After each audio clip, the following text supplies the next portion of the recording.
A young and rich country? A sunny and prosperous country? The ideal country? Well, that does not exist yet. But today, let us introduce to you a most promising one, Côte d'Ivoire. First off, geography. Centrally located on the West African coast. 22 million inhabitants, a tropical climate, a fertile land and mineral resources waiting to be explored. The big news for Côte d'Ivoire in 2009 is its renewed standing among the international community.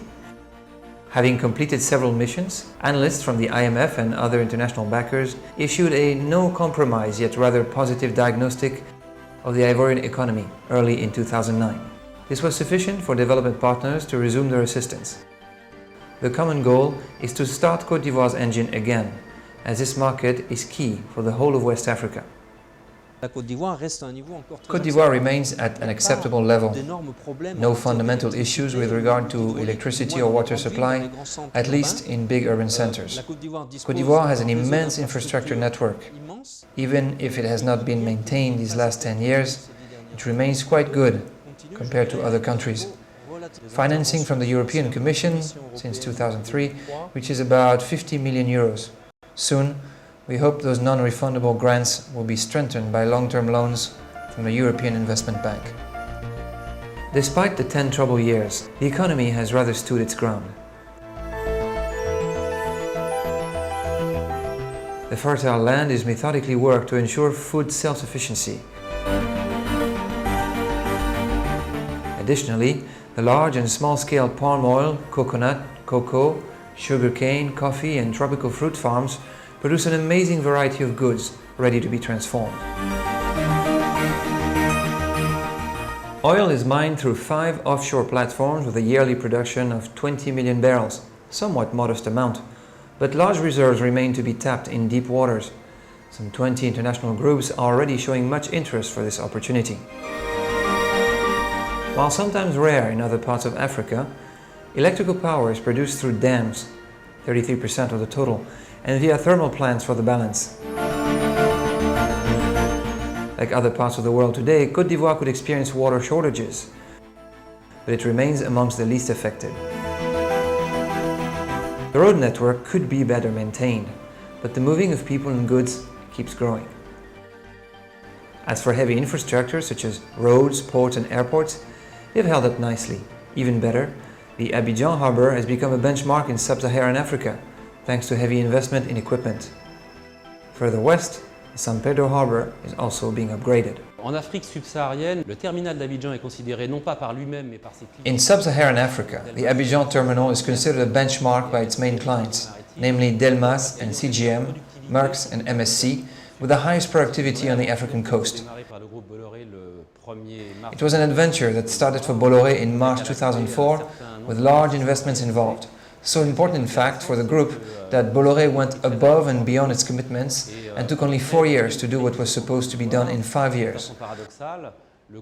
We are entering a new phase of investment from now to 2012 with even higher amounts. True to its liberal economic policy, the country is getting back on its feet. The economists have smartly adopted the Economic Partnership Agreement with Europe to make Côte d'Ivoire stronger in a time of global supply and demand. What benefits can businesses expect?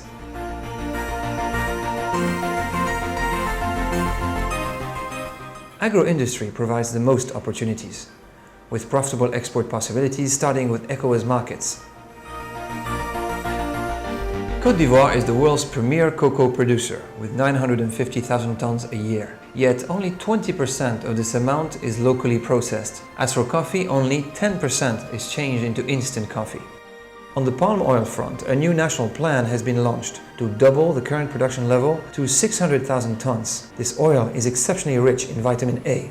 On the rubber front, Côte d'Ivoire is Africa's biggest producer, yet it will double the size of its rubber fields, as this crop is profitable in both large and small farms. In the north, the state must help the cotton industry get back on track. In the savannah area, cashew nuts put Côte d'Ivoire at number 2 globally, after India. The yearly output reaches 400,000 tons. The necessary upgrade in agriculture will result in specific needs. especially with regards to fertilizers, chemicals, irrigation equipment, mechanized farming, packaging, and the moving of crops.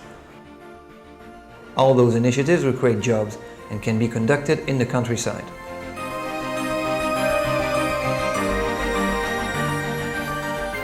The people of Côte d'Ivoire move a lot, in Abidjan and from region to region.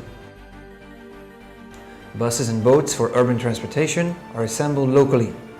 Workshops are available for the assembly of the work vehicles and trailers required to ship goods.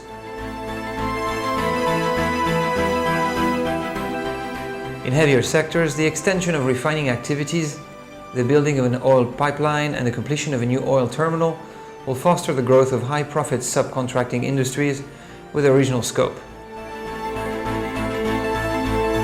In services, cellular telephony has grown amazingly.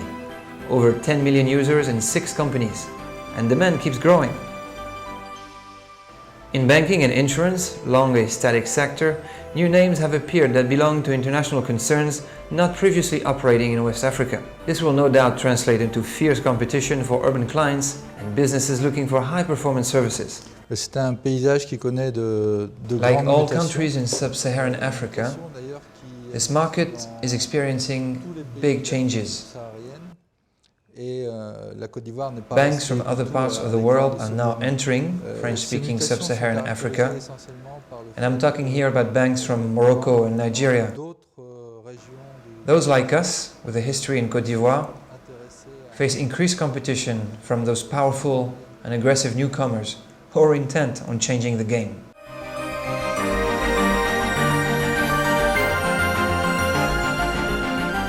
So, it is therefore clear that Côte d'Ivoire is raising attention in 2009.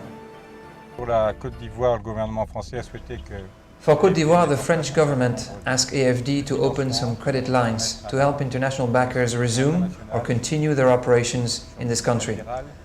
soit de revenir en Côte d'Ivoire, soit de continuer à travailler en Côte d'Ivoire. Ainsi la Banque mondiale, ainsi la Banque africaine. The World Bank, the African Development Bank.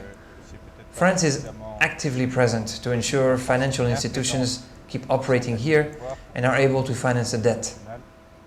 The microfinancing tool is also there to get Côte d'Ivoire out of the crisis.